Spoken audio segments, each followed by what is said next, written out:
నిన్నటి రోజున జరిగిన ఈ దన్నానపేట గ్రామంలో ఒక మరి సేవ చేసి తను కష్టపడిన కష్టార్జితంతో తను ఒక మంచి ఇంటిని కట్టుకోవాలి, ఆ ఇంట్లో ఉండాలి, ఈ దేశం కోసం నేను సేవ చేశాను, నా సంపాదనతో ఉండాలని అని చెప్పి అతను చేస్తూ అతను మరి వైఎస్ఆర్ పార్టీ పట్ల జగన్మోహన్ రెడ్డి గారి నాయకత్వం పట్ల అతనుకున్న అభిమానాన్ని మరి గ్రామంలో ఉన్న పెద్దలు కానీ తెలుగుదేశం పార్టీ నాయకులు ఎట్టి పరిస్థితుల్లో కూడా విధ్వంసమే అధికారంలోకి వచ్చిన దగ్గర నుంచి వారు చేస్తున్న కార్యక్రమాల్లో భాగంగా అరాచకంలో ఇదొక అరాచకం. మరి ఏ రకంగా కూడా అభ్యంతరం లేకపోయినా, ఎటువంటి అడ్డు లేకపోయినా, ఎలాంటి ఆక్రమణలు అనేది అనాలోచితంగా తీసుకొని ఆయన కష్టార్జితాన్ని ఇవాళ కూలదోసే కార్యక్రమం చేశారు. ఈ జిల్లాలో ఎప్పుడు కూడా ఇలాంటి సంస్కృతి లేదు. రాజకీయాల్లో అనేక సందర్భాల్లో మేము అధికారులు ఉన్నప్పుడు ఉన్నాం, పాలకపక్షంలో ఉన్నాం, ప్రతిపక్షంలో కూడా ఉన్నాం. మాకేం రాజకీయాల్లో అధికారం కొత్త కాదు, ప్రతిపక్షం కూడా కొత్త కాదు. కానీ ఇటీవల కాలంలో ఈ కూట ప్రభుత్వం ఏర్పడిన తర్వాత ఈ జిల్లాలో అనేక సంఘటనలు జరుగుతున్నాయి. ఈ సంఘటనలో ఒక సంఘటన ఇది. నిన్నటి రోజునే తెర్లా మండలంలో తెర్లాం హెడ్ క్వార్టర్లో ఒక వైఎస్ఆర్ పార్టీ కార్యకర్తది అతని ఇంటికి వెళ్ళే కాలువ మీద ఒక పలకేసుకుంటే అదే కాలువలో ఎంతోమంది ఉంటే అతను వైఎస్ఆర్ పార్టీ కార్యకర్త అభ్యర్థి సానుభూతి పడి అని చెప్పి నిన్నటి రోజున కార్యక్రమం. మరి ఇవాళ అనేక సంఘటనలు ఉన్నాయి.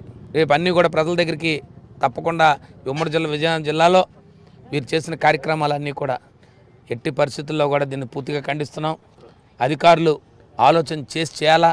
మీ మీద ఎటువంటి ఒత్తిళ్ళు వచ్చినప్పుడు, ఎందుకంటే అధికారాలు శాశ్వతం కాదు, అధికారాలు చట్టం శాశ్వతం.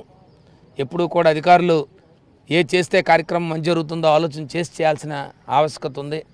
ముఖ్యంగా నిన్నటి రోజుని ఒక 60-70 మంది పోలీసులు వచ్చి ఏకంగా ఇంత పెద్ద పోలీసు వ్యవస్థ, ఒక ఆర్మీ జవాన్, ఈ దేశానికి రక్షణగా ఉన్న ఒక ఆర్మీ జవాన్ ఇంటిని కూల్చడానికి వచ్చిన వ్యక్తులు ఒక పోలీసులు మంది మార్బలంతో వచ్చి ముందు రోజు రాత్రి నేను వస్తున్నాం, రేపు ఉదయాన్నే మీ ఇల్లు కొడుతున్నామని చెప్పి వచ్చి కొట్టడం చూస్తూ ఉంటే, ఎందుకంటే నాకు సుమారుగా ఈరోజు 29వ తారీఖు, 26వ తారీఖు, 28వ తారీఖు, 26వ తారీఖు సాయంకాలం వారు నా దగ్గర రావడం, 25వ తారీఖు రాత్రి ఈ గ్రామ సర్పంచ్ గారు, ఈ గ్రామ పెద్దలు అతను కూడా వచ్చారు.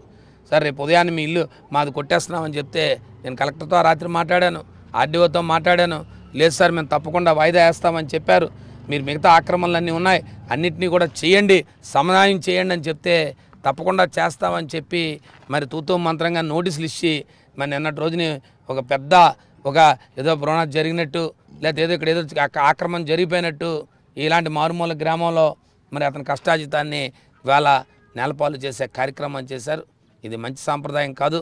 ఏది ఏమైనప్పుడు కూడా ఆ కుటుంబానికి వైఎస్ఆర్ పార్టీ తప్పకుండా అండగా ఉంటుంది. ఇప్పుడు కూడా తప్పకుండా వైఎస్ఆర్ పార్టీ న్యాయం చేస్తుంది. మేము కానీ పెద్దల శాసనసభ్యులు, మాజీ శాసనసభ్యులు, మాజీ శాసనమండలి సభ్యులు, పెద్దల గౌరవ మంత్రి గారు అందరం కూడా ఈ మండల పెద్దలు అందరూ ఉన్నాం. తప్పకుండా ఆ కుటుంబానికి అండగా ఉంటాం, ఈ గ్రామానికి అండగా ఉంటాం.